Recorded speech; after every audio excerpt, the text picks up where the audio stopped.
we've worked with over 1,000 startups since we've been doing this. And there's really kind of 6 common mistakes or lessons or kind of ideal paths that we see.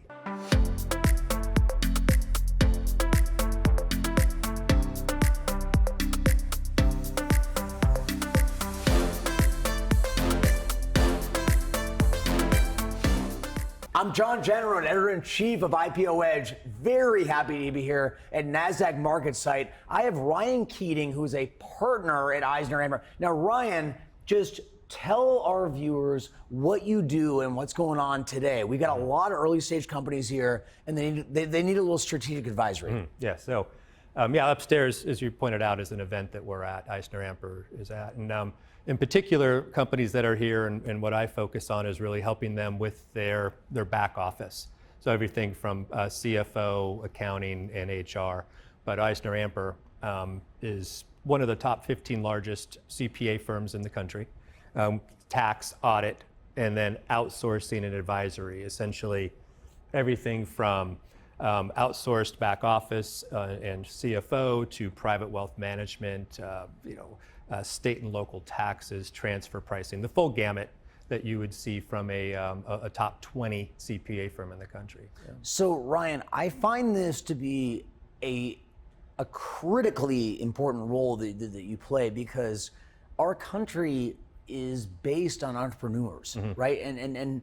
But they need help, right? Yeah. So if I've got 5 or 10 people and my business is working, what's the first piece of advice you give?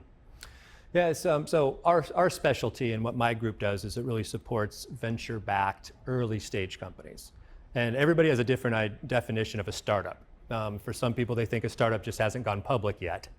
For us, our startups are anywhere from pre-revenue to 40 or 50 million in revenue. Really that stage where they're raising venture capital money. So a big inflection point for us, and what I tell my clients is when you take other people's money, the rules change entirely. There's a need for transparency and communication and forward-looking guidance and accountability and hygiene. And really for me, that hygiene is, as one of the first steps, like getting the right technology in the back office and then starting the right procedures so that your house really is in order. So Ryan, what you're telling me is you might be a wild success, but if you're going to be attractive to institutional investors, either on the public market side or the private equity side, right? Because you're talking about VC as their first stage of funding, you need to have your ducks in a row. Absolutely, yeah. I mean, it's a continuum, right? I mean, whenever we work with companies, we always say, look, we're trying to get an investor to take a leap of faith with us, okay? Very early on, what you're selling them on or trying to get them on board with is your idea, right? Like your vision, your team, your talent. You don't have history or metrics necessarily to sell your business.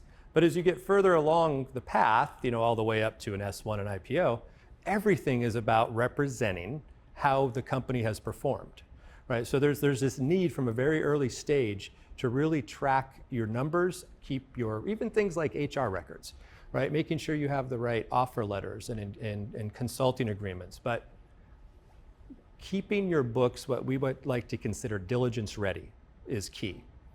Almost all of our clients have, say, a SaaS model, a subscription model. Right? You can't do cash accounting. You have to do accrual. You have to be able to show MRR. Everybody wants to know what's your MRR, what's your churn rate, what's your customer acquisition cost. So really focusing on how to get to that next level investor is showcasing your metrics and showing that you have everything in order. So Ryan, I don't mean to throw you a curveball here, but if I might, in this political climate, we talk about manufacturing versus services. Do you advise both manufacturing-based companies and services-based companies? Yeah, and it's a lot of them are combined, quite honestly.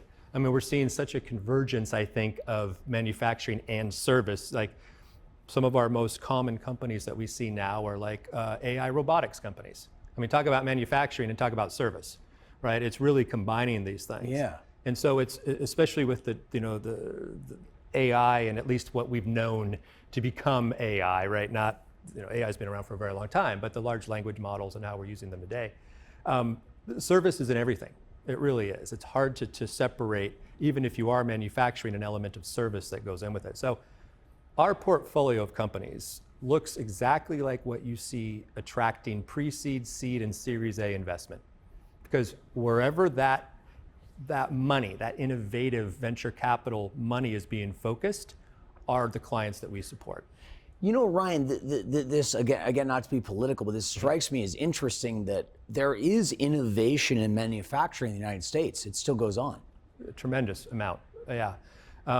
It's funny, we go back maybe 7, 8 years ago, I didn't have hardly any client at all that had inventory. And then all of a sudden you get a whole new life for products with intelligence built into them and an app that controls it, your refrigerator, your oven. We had Nest, the thermostat, right? A product that had a patent, I think, from 1945. And all of a sudden they throw in some technology, they throw in an app, they throw in a nice Apple design, and it's a $3 billion acquisition for Google. I mean, it's amazing. So the technology that we see, I really think breathes life into a lot of industries and technology that are ready for innovation. So. Well, folks, I wasn't anticipating this kind of turn of conversation, but what Ryan is telling us, folks, is that the United States actually can do innovative manufacturing, and it's a real thing. Oh, I believe so. Yeah, absolutely. Even on the service side that you said, right? Even for like my kind of services that we do, I like to consider what we do as service with intelligent software, right? Because if you're not using all of the technology and the intelligence that's out there, you're not being efficient, right? And honestly, the startups that we work with demand that we use the latest technology. They insist on it. So I like to say that the more we embrace technology on the service side, it allows us to move to the value add much quicker. Now, Ryan, if you recall, one of your colleagues, Jonathan Lowe, spoke at our conference, and a big theme we had was private credit. Sure. And something that came up that surprised me a little bit was, if you've got a private lender, their standards are quite high. It's not, it's basically like a bank, right? It is, yeah.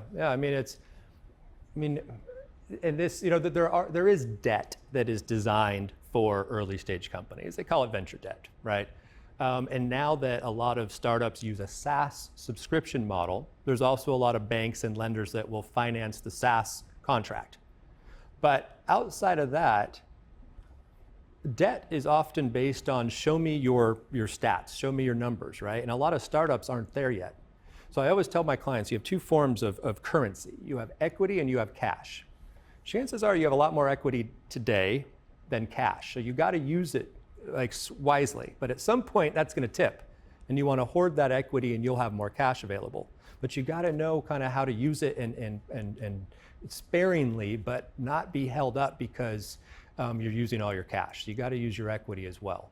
So Ryan, and folks who are watching, this is an incredibly important point. What Ryan is saying is there's a tipping point where it's not just about whatever cash you're generating. Your equity is real. And like when you see that, Ryan, does it get the founders excited? Yeah.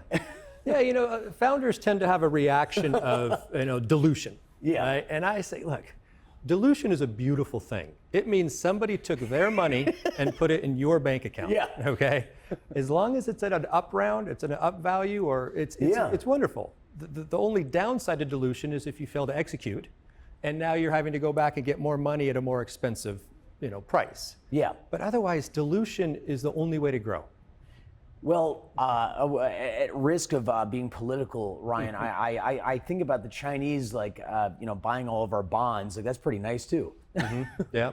Well, I'm okay with that. Anyway, so Ryan, any last thoughts on advice you would give to a venture capital backed company? Yeah. So, and I'm glad you asked, and we talked about this a little bit before, but we've worked with over 1,000 startups since we've been doing this, and there's really kind of 6 common mistakes or lessons or kind of ideal paths that we see. And just a few of them real quick.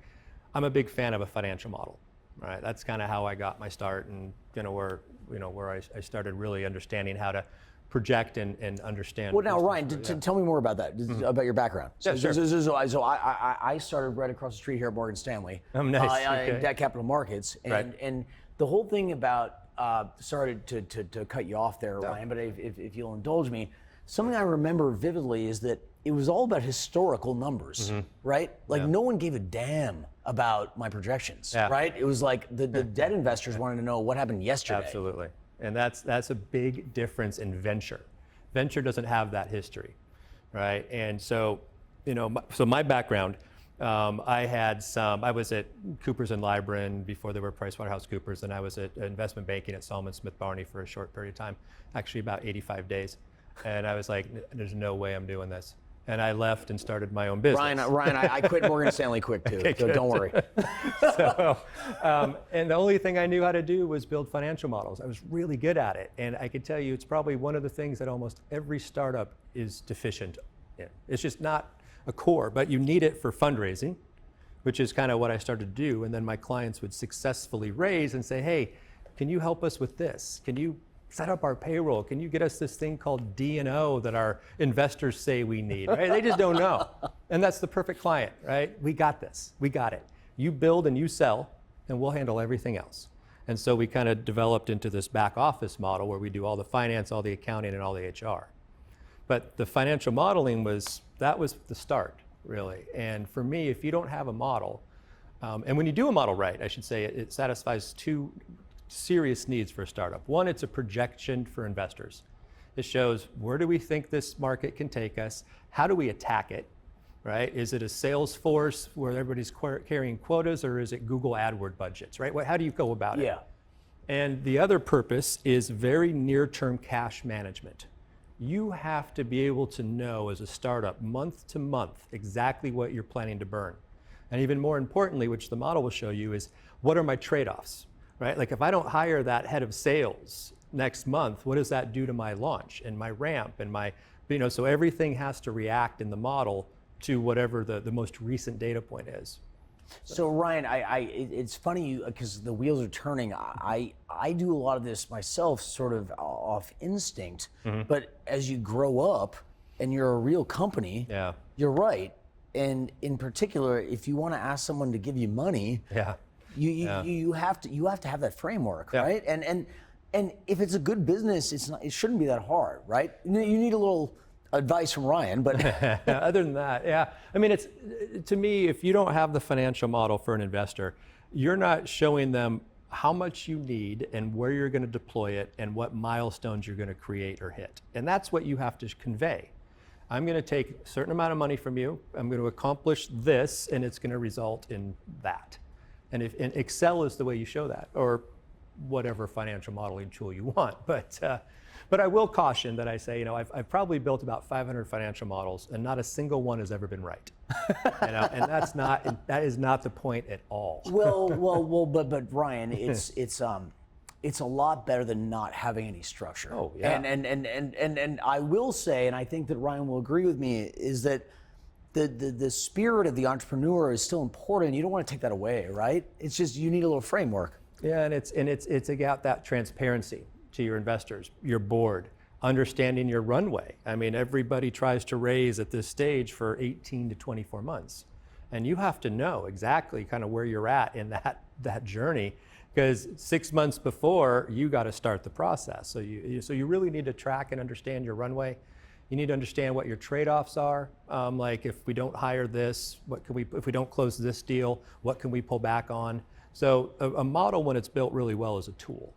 And it's a tool that allows you to look at trade-offs and scenarios. So, well, folks, I know most of you are investors watching this, but you're getting a great deal of good guidance about how to run a small company with venture capital money. And I'm just so happy to have Ryan Keating, partner EisnerAmper here at Nasdaq MarketSite. Ryan, my friend, always good to see you. Yeah, enjoyed it. Thank you. I'm John Janarone, editor-in-chief of IPO Edge, signing off.